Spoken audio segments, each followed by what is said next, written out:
থেকে আসতেছে শুধু, মানে সে কিছু বললে ওটা হয়তো সহ্য হইতেছে না, সে একটা বলতেছে ওটার পাঁচটা একটা কথা বলে ফেলতেছে, এরকম হয়ে গেছি।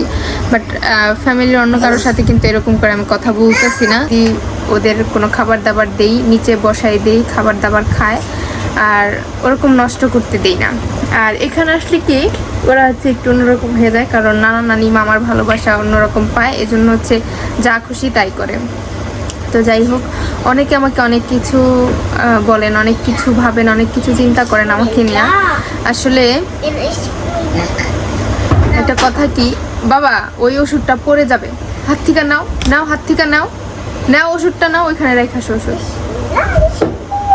তো আমার জ্বরটা কমে গেছে, কিন্তু আমার ঠান্ডাটা আছে, মানে প্রচুর পরিমাণ কফ জমে গেছে। আমার শাহজাদির জ্বরও কমে গেছে, বাট আমার ছেলের জ্বরটা কমতেছে না, ছাড়তেছে আবার আসতেছে, আল্লাহ জানে কি হয়।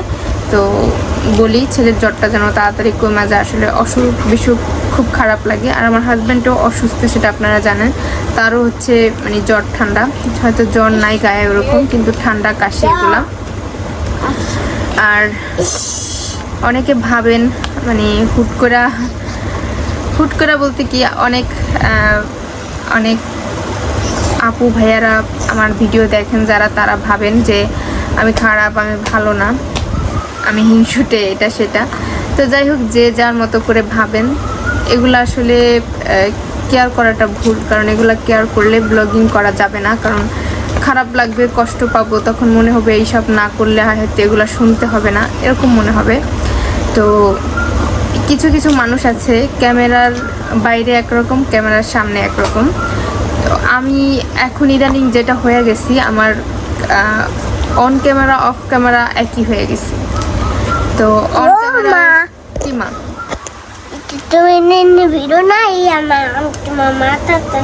তো যেভাবে থাকি সব সময় অন ক্যামেরায় যেভাবে কথা বলি, অফ ক্যামেরায় ঠিক সেইভাবেই এখন হয়ে গেছি।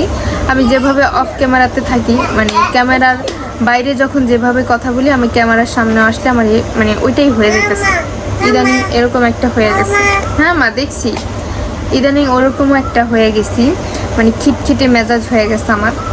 তো আমাকে কেউ কিছু বললে সেটার উত্তর সাথে সাথে দিয়ে দিতেছি, বা কেউ কিছু মানে কথা বললে সেটা হয়তো সহ্য হচ্ছে না, তার পাঁচটা একটা কথা বলে দিতেছি, এরকম হয়ে গেছি। আর একটা কথা কি, ছেলের বউ শাশুড়ির কাছে কখন ভালো হয় সেটা আপনারা কি জানেন? যখন একটা স্বামী সে নিজে তার ওয়াইফকে ভালো জানবে, ভালোবাসবে, এবং বাবা মার কাছে তাকে নিয়ে বলবে যে ও এমন ও এমন, তখন কিন্তু সে ভালোবাসতে বাধ্য হবে। আর একটা হাজবেন্ড যখন একটা বউকে ভালোবাসবে না, বা তার প্রতি কেয়ারলেস থাকবে, এমনকি বাবা মার কাছে গিয়ে এক প্রকার বলা যায় নালিশ করবে যে ও এরকম, ও এরকম, ও আমাকে পছন্দ করে না, আমাকে দেখতে পারে না, ও এটা করতেছে, ওইটা করতেছে, তখন কিন্তু ওই মায়ের কাছে তার ওই ছেলের বউটা একটু অন্যরকম হয়ে যায়, চোখে পড়ে যায় যে আমার ছেলের সাথে এগুলা করে। তখন যতই আমাকে ভালোবাসা দেখাক না কেন, ভিতরে কিন্তু অন্যরকম একটা জিনিস সৃষ্টি হয়, এটা আমি বুঝি। তো যাই হোক, আপনারা অবশ্য বুঝতে পারছেন কি কারণে এই কথাগুলো বলছি। যেহেতু আমাকে নিয়ে, আল্লাহ রে থাকো বাবা, যেহেতু আমাকে নিয়ে এরকম চিন্তা ভাবনা করেন, আমি সব সময় চাই আমার হাজবেন্ড তার বাবা মাকে ভালোবাসুক, তার বাবা মার পাশে। তো আমাদের পাশে তো সে ওরকম করে থাকেই না, সেটা তো আপনারা জানেন, যতটুকু আমার ভিডিওর মাধ্যম থেকে বুঝতে পারি। তো যাই হোক, আপনারা যতটুকুই জানেন যে আমি খারাপ ব্যবহার করতেছি, এটা কিন্তু আমার স্বামীর দিক থেকে আসতেছে শুধু, মানে সে কিছু বললে ওটা হয়তো সহ্য হইতেছে না, সে একটা বলতেছে ওটার পাঁচটা একটা কথা বলে ফেলতেছে, এরকম হয়ে গেছি। বাট ফ্যামিলির অন্য কারোর সাথে কিন্তু এরকম করে আমি কথা বলতেছি না, যে কেউ আমাকে একটা কিছু বলতেছে তার সাথে পাল্টা একটা জবাব দিতেছি বা খারাপ ব্যবহার করতেছি, এরকম কিন্তু কারোর সাথে হচ্ছে না, শুধুমাত্র আমার হাজব্যান্ডের দিক দিয়ে হইতেছে। কারণ তার সাথে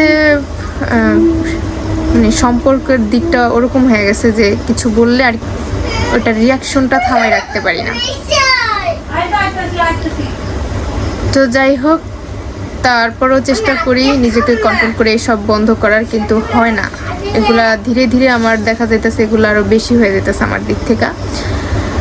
তো বেশি কথা না বলি,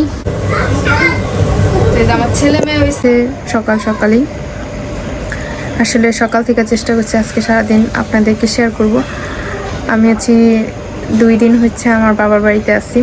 আসলে আমার একটা জায়গা হচ্ছে ইনভাইট ছিল, তো সেইখানে না গেলেও চলতো, না গেলে কোনো সমস্যা ছিল না। তবে আমার ইচ্ছে হলো যে যেহেতু বললো তো যাই। আমি আমার ছেলে মেয়েকে নিয়ে আসি। আমাদের বাড়িতে তো মেহমান আপনারা জানেনই, আমার ছোটো ননদ আছে, ছোটো ননদের শ্বশুরবাড়ির লোকজন আছে। আমি কিন্তু এখনও তাদেরকে দাওয়াত করে খাওয়াই নাই, কারণ আমার এই মাসটা চলতে খুব কষ্ট হইতেছে। তো এই জন্য হচ্ছে আমি বাজার সদাই এমন একটা করিও না, মানে করেই নেই বলা যায়, বাজার সদাই আমার করা হয় নাই।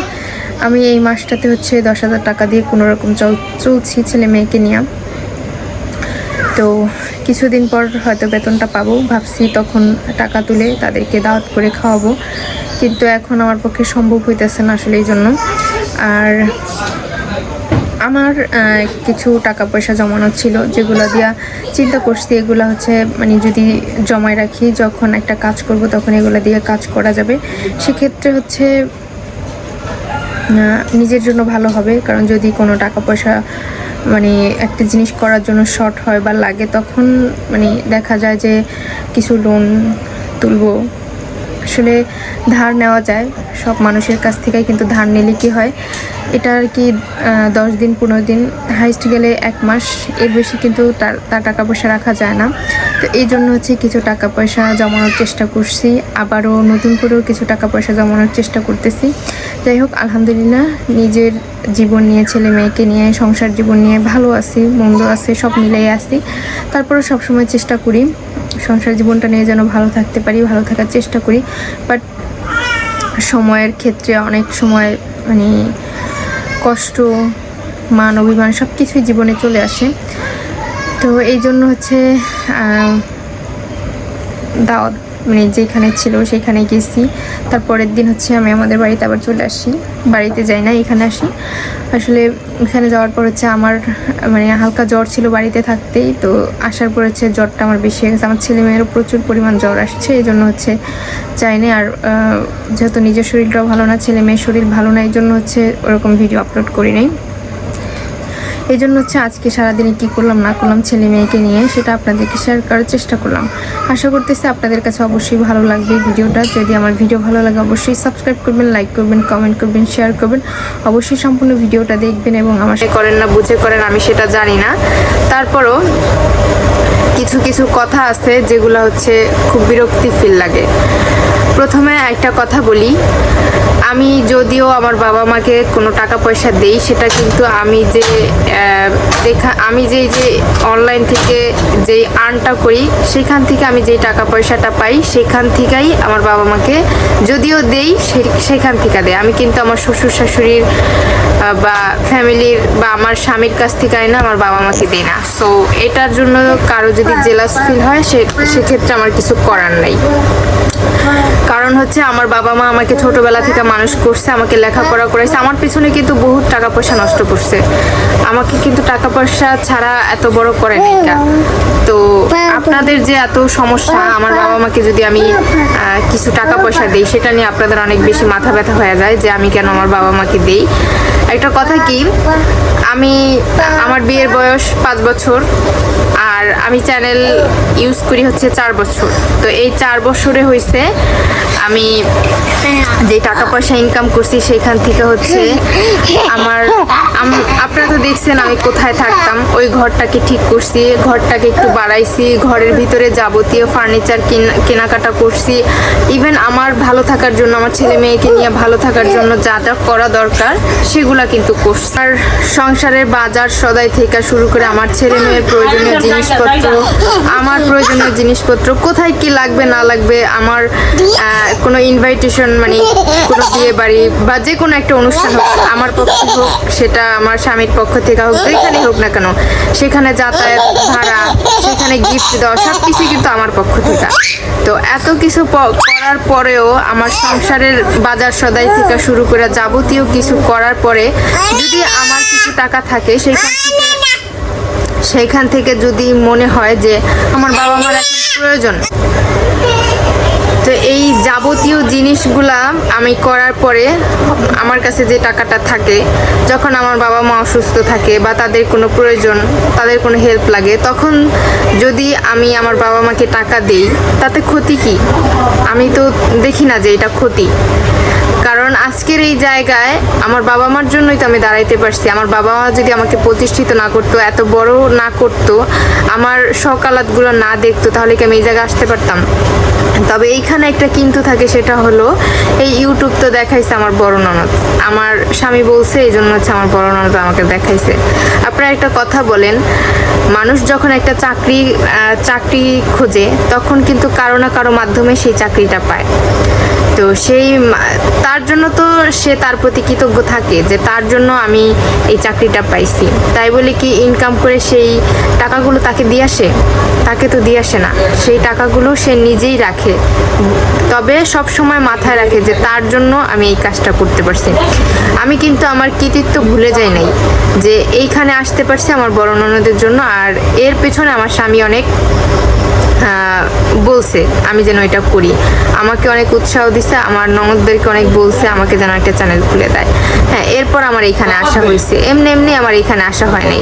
তবে তাই বলে কি আমি আমার বাবা মাকে টাকা দিতে পারবো না? আমি যেহেতু কষ্ট করি, আমি যদি কষ্ট না করে ভিডিও না করি, এডিটিং না করি, এখানে ভিডিও আপলোড না করি, তাহলে কি আপনারা আমাকে টাকাটা দিয়ে দিবেন না? এই কাজগুলো করি বিধায় আমি হচ্ছে কিছু টাকা ইনকাম করতে পারি, আর সেই টাকা দিয়ে আমি আমার সংসার খরচ থেকে সমস্ত কিছু করি। আমার সকালাত বলুন, আমার ছেলে মেয়ের জন্য বলুন, আমার স্বামীর জন্য বলুন, মানে সমস্ত এভরিথিং, একটা সংসারের পিছনের এভরিথিং আমি আমার এই ইনকাম থেকে খরচ করি। সেইখানে যদি আমার বাবা মার কিছু লাগে, টাকা পয়সা, আমি দিতে পারবো না? আমার যখন টাকা পয়সা লাগছে তখন কি আমার বাবা মা আমাকে দেয় নাই? আমার পড়ালেখার পেছনে যত টাকা পয়সা খরচ হয়েছে আমার বাবা মাকে আমাকে দেয় নাই? তাহলে কেন বলেন যে আমার বাবা মাকে দিতে পারলে আমি তাকে কেন দিতে পারবো না? আমি বলি যে আমি যদি আমার স্বামীকে দিতে পারি তাহলে আমার বাবা মাকে কেন দিতে পারবো না? এটা আসলে অনেকের গায়ে লাগতে পারে যে স্বামীকে দেই বলে বাবা মাকে কেন দিব। আমি যদি আমার স্বামীর সব দায়িত্ব আমি নিজে করতে পারি তাহলে আমার বাবা মাকেও আমি দিতে পারবো। এটা নিয়ে যদি কারো কোনো মাথা ব্যথা থাকে, কিছু করার নেই। আর আপনারা যারা এই ধরনের কমেন্ট করেন তারা কি বাবা মার খোঁজ খবর নেন না নাকি? আমি বুঝি না। আমি মেয়ে হয়ে চেষ্টা করি আমার বাবা মার পাশে দাঁড়ানোর, বাকি জীবনও দাঁড়াবার। আমার বাবা মা কতটা পরিশ্রম দেয় আমার দুইটা ছেলে মেয়ের পেছনে, সেটা কি আপনারা জানেন? আমার যখনই খুব খারাপ লাগে, আমি অসুস্থ থাকি, আমার ভালো লাগে না, তখন কিন্তু আমার ছেলে মেয়ে দুইটা টেক কেয়ার আমার বাবা মা করে। আমি কিন্তু ওদের দিকে ঘুরেও তাকাই না। তো এই কথাগুলো বললেন না। আমি যখন অসুস্থ থাকি আমার সমস্ত কিছু আমার মা কত যে কষ্ট করে আমি নিজের চোখে দেখি। তো ওই মানে কয়টা টাকার জন্য আমি কি বলবো? তো যাই হোক, কিছু বলার নাই আপনাদেরকে। আর আমার ভাই